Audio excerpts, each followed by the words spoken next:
Hello बच्चों, नमस्कार। आज हम इलेक्ट्रोस्टैटिक्स के अंतर्गत पढ़ने वाले हैं कि कैपेसिटर क्या होता है। हिंदी में कैपेसिटर को कहते हैं संधारित्र। तो संधारित्र एक इस प्रकार की युक्ति है, इस प्रकार की डिवाइस है जो कि चार्जेस को अपने अंदर स्टोर करने के लिए काम आती है। ठीक है, तो ये ऐसी डिवाइस होती है कि अगर सबसे पहले तो ये जान लें कि ये दो प्लेट से मिलकर बनी होती है जो कि आपस में कुछ दूरी पर प्रेजेंट होती हैं। ये दोनों प्लेट्स आपस में आइडेंटिकल या सेम नेचर की होती हैं और इनके बीच की दूरी मान लिया कि डी दूरी पर प्रेजेंट है। तो यदि किसी भी एक प्लेट को चार्ज दिया जाता है तो दूसरी प्लेट भी आवेशित होने लगती है और इस प्रकार से जैसे जैसे प्लेट को दिए गए आवेशों का मान बढ़ाते जाते हैं तो उनके बीच जो पोटेंशियल डिफरेंस प्रोड्यूस होता है उसका मान भी बढ़ता जाता है। तो जिस वजह से क्या होता है, V प्रोपोर्शनल टू Q के होता है, या इसी बात को हम Q प्रोपोर्शनल V भी लिख सकते हैं। मतलब अगर दोनों प्लेट्स के बीच का पोटेंशियल डिफरेंस बढ़ाते जाएंगे तो उनके बीच में जो स्टोर चार्ज है उसका मान भी बढ़ता जाएगा, या इसके विपरीत ये कहें कि प्लेट्स को चार्ज देने पर, चार्ज इंक्रीज करते जाने पर उन प्लेट्स के बीच में इलेक्ट्रिक पोटेंशियल डिफरेंस जो है वो इंक्रीज करता जाता है। तो इसी के आधार पे V प्रोपोर्शनल Q और Q प्रोपोर्शनल V लिख सकते हैं। Q = CV लिख सकते हैं प्रोपोर्शनलिटी कांस्टेंट को चेंज करके। C क्या होता है, कांस्टेंट ऑफ प्रोपोर्शनलिटी होता है। तो इस प्रकार से C = आ गया Q/V। इसी C को हम क्या कहते हैं, कैपेसिटर कहते हैं। क्या कहते हैं, this C can be defined as the capacitance. Hindi में कहते हैं इसको धारिता, और ये क्या है, कांस्टेंट ऑफ प्रोपोर्शनलिटी है। And the capacitor is defined as it is a device which is use to store the large amount of charge. यह एक ऐसी युक्ति है जो कि आवेश को संग्रह करने के काम आती है। दो प्लेट्स जैसे आप देख रहे हैं, ये दोनों आइडेंटिकल प्लेट्स हैं। इन प्लेट्स को जब चार्ज दिया जाएगा तो ये आपस में डी दूरी पर प्लेस्ड है। इनको चार्ज देने पर इनके बीच में जो पोटेंशियल डिफरेंस भी प्रोड्यूस है वो भी बढ़ता जाता है, जिस वजह से क्या होता है कि Q प्रोपोर्शनल V के हो जाता है। अब चूँकि Q प्रोपोर्शनल V है, यदि हम एक्स एक्सिस पे Q प्लॉट करें, Y एक्सिस पर V प्लॉट करें, तो इनके बीच का जो प्लॉट आएगा वो एक स्ट्रेट लाइन आएगी और इस स्ट्रेट लाइन का स्लोप M जो दिया जाएगा वो V/Q होगा। क्यों? क्योंकि अब स्लोप निकालने के लिए आपको क्या चाहिए, कोई भी दो बिंदु मानकर हमने एक ट्रायंगल खींचा। इस ट्रायंगल का ये पोर्शन हो गया डेल्टा V और ये पोर्शन हो गया डेल्टा Q। यहाँ से यहाँ तक की दूरी V और यहाँ से यहाँ तक की दूरी Q। ये अगर थीटा है तो tan θ = डेल्टा V/डेल्टा Q के होगा। पूरे लाइन पर कंसीडर करें या किसी एक बिंदु की बात करें तो उस बिंदु पर tan θ = V/Q के होगा।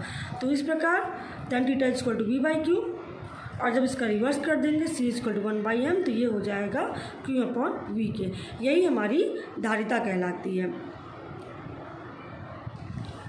साथ ही जो कैपेसिटेंस है इसकी यूनिट फैराड होती है, SI यूनिट फैराड है, और MKS यूनिट में जब निकालते हैं तो ये आता है कूलम पर वोल्ट। इसकी डायमेंशन क्या होती है, m-1 l-2 T⁴ A²। अब चलिए हम जानते हैं कि पैरेलल प्लेट कैपेसिटर क्या होता है। तो नाम से ही क्लियर है कि पैरेलल प्लेट कैपेसिटर यानी ऐसा कैपेसिटर या संधारित्र जो कि पैरेलल प्लेट से मिलकर बना है। तो इसके लिए हम एज्यूम करते हैं कि हमारे पास दो प्लेट्स हैं। ठीक है, एक प्लेट ये है और इसी प्रकार का सेम दूसरा प्लेट जो है ये रखा हुआ है। ठीक है, अब किसी प्रकार से, और इनके बीच की दूरी जो है स्मॉल d है और d क्या होनी चाहिए, d कम से कम होनी चाहिए।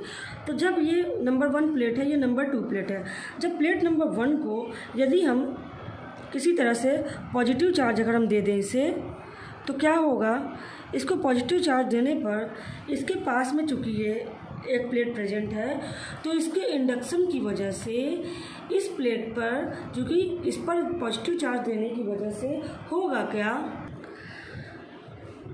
कि इस प्लेट पर भी चार्ज प्रोड्यूस हो जाएंगे। लेकिन ये दोनों चूँकि स्टेबल पोजीशन पर रहने हैं डी दूरी पर, तो इसके इंडक्शन की वजह से इसमें जो चार्ज प्रोड्यूस होगा वो माइनस चार्ज प्रोड्यूस होगा on the left side of this seat. इसका जो लेफ़्ट साइड होगा, मतलब इधर का जो हम देख नहीं पा रहे हैं, जो लेफ़्ट साइड रहेगा उधर माइनस चार्ज डेवलप हो जाएगा। ठीक है, तो हम यहाँ माइनस चार्ज बना दे रहे हैं। लेकिन ये माइनस चार्ज इस प्लेट की लेफ्ट प्लेट की तरफ है। राइट प्लेट की तरफ क्या होगा, चूँकि ये न्यूट्रल इसको रहना था, इस वजह से क्या होगा कि इस पर नेगेटिव, अगर लेफ्ट साइड पे मान लीजिए कि ये प्लेट है, इस साइड पे अगर नेगेटिव डेवलप हो गया तो इतना ही अमाउंट ऑफ चार्ज इसके राइट साइड पर पॉजिटिव डेवलप होगा। अब इस प्लेट को हम राइट साइड की तरफ से अर्थ कर देंगे, यानी अर्थ से जोड़ देंगे। तो इसके राइट प्लेट यानी कि ये वाली प्लेट जैसे ही अर्थ से जुड़ेगी तो ये सारे के सारे पॉजिटिव चार्ज अर्थ में चले जाएंगे, ठीक है, अर्धेन हो जाएगा, इस वजह से सारे पॉजिटिव चार्ज इसमें चले जाएंगे।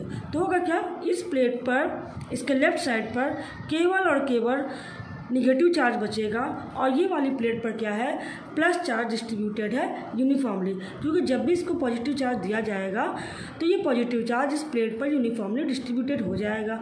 फिर इसके इंडक्शन की वजह से इस प्लेट की लेफ्ट साइड पर निगेटिव चार्ज आएगा और राइट साइड पर पॉजिटिव चार्ज डेवलप हो जाएगा।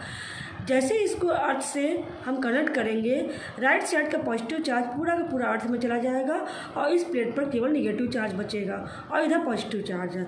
तो इस प्रकार से दो प्लेट्स जब डी डिस्टेंस पर एक दूसरे के डी दूरी पर रखी हुई हैं, इस पर पॉजिटिव है, इस पर निगेटिव है, इसका मतलब इन दोनों के बीच में एक इलेक्ट्रिक फील्ड डेवलप हो जा रहा है और इस इलेक्ट्रिक फील्ड का मान जो होगा, डायरेक्शन जो होगा, वो पहली प्लेट से दूसरी प्लेट की तरफ होगा, ठीक है। तो अगर हम मान लेते हैं A is the area of the first surface, तो इसका एरिया भी ए ही होगा। और साथ में ये मान लेते हैं कि सारी डिवाइस कंप्लीट, मतलब पूरा युक्ति बनाने के बाद इसको अर्थ कर दिया, सब कुछ जब हो चुका है तो उसके बाद दोनों प्लेट्स पर इक्वल अमाउंट में पॉजिटिव निगेटिव चार्ज जो बच रहे हैं वो क्यू अमाउंट का चार्ज लेफ्ट है, यानी Q is the charge on each of the plate, दोनों प्लेट पर क्यू अमाउंट का चार्ज है।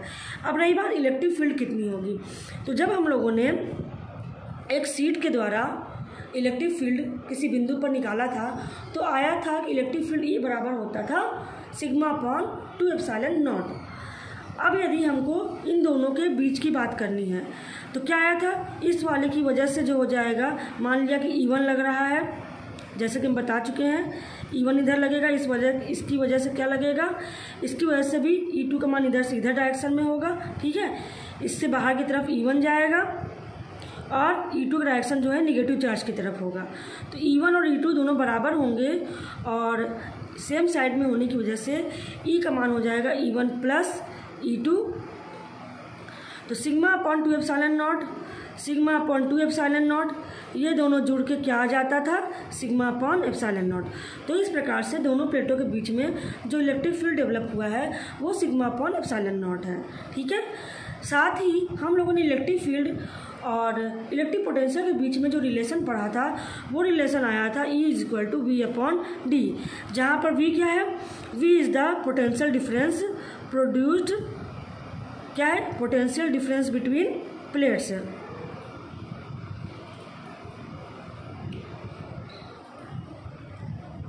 दोनों प्लेटों के बीच में कितना पोटेंशियल डिफरेंस है, ये V है। तो जो कि दोनों इक्वेशंस आइडेंटिकल हैं, सेम इलेक्ट्रिक फील्ड को शो कर रहा है, तो हम दोनों को बराबर कर देंगे। तो यहाँ से आएगा V by D is equal to sigma upon epsilon nought. Clear. सिग्मा क्या है, सरफेस चार्ज डेंसिटी है, तो इसको हम लिख सकते हैं क्यू चार्ज, चूँकि दोनों सरफेस पर क्यू चार्ज है, दोनों का एरिया ए है, तो सिग्मा को लिख दिया Q upon A epsilon naught, because sigma is equal to Q upon A, ठीक है। अब यहाँ से हम इस इक्वेशन और इस इक्वेशन को इक्वेट करेंगे तो यहाँ से निकल आया कि V is equal to Q upon A epsilon nought into D. अब हमें निकालना क्या, हमें निकालना कैपेसिटेंस। तो capacitance C is equal to होता है क्यू अपॉन V। तो Q का मान तो रहने दीजिए यहीं पर, V का मान यहाँ से रख देंगे इस पर, तो क्या आ जाएगा Q upon A epsilon nought into D. Q और Q कैंसिल हो जाएगा, आ जाएगा हमारे पास एप्सिलॉन नॉट अपॉन डी। तो C इज इक्वल टू आया एप्सिलॉन नॉट अपॉन डी। तो ये हो गया कैपेसिटेंस का मान फॉर दी पैराप्लेट कैपेसिटर। लेकिन ये तब था जब इनके बीच में निर्वात रखा हो। क्या होगा जबकि इनके बीच में एक डाइलेक्ट्रिक मटेरियल या कोई और मटेरियल रख दिया जाए, तो उस समय क्या होगा, जो भी इस मीडियम इसके अंदर रखा जाएगा उसका जो भी परावैद्युतांक होगा, हम एप्सिलॉन नॉट की जगह पे क्या लिखेंगे, फॉर एनी अदर मीडियम, ये कब के लिए है? व्हेन वैक्यूम इज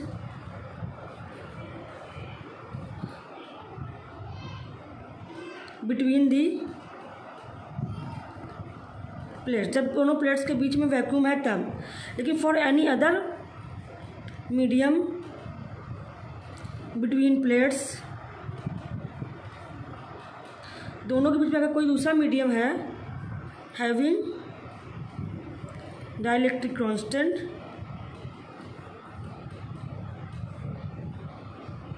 के, तो दिस इक्वेशन क्या हो जाएगा इस केस के लिए? जब ये दोनों इक्वेशन मर्ज करेंगे तो आ जाएगा C इक्वल टू के एप्सिलॉन नॉट की जगह पे के एप्सिलॉन नॉट लिखेंगे A/D। ठीक है, तो ये आपका हो जाएगा जब दोनों प्लेट्स के बीच में कोई परावैद्युत मटेरियल रखा हो, कोई डाइलेक्ट्रिक मटेरियल रखा हो, और डाइलेक्ट्रिक मटेरियल रखने की वजह से अगर उसका कोई डाइलेक्ट्रिक कांस्टेंट होगा तो आप देख रहे हैं कि निर्वात की अपेक्षा मटेरियल के केस में इसका C का मान C की अपेक्षा K गुना बढ़ जा रहा है। तो इसका मतलब डाइलेक्ट्रिक मटेरियल रखने से किसी भी पैरेलल प्लेट कैपेसिटर की कैपेसिटी जो है वो बढ़ जाती है। तो ओके बच्चों, थैंक यू वेरी मच।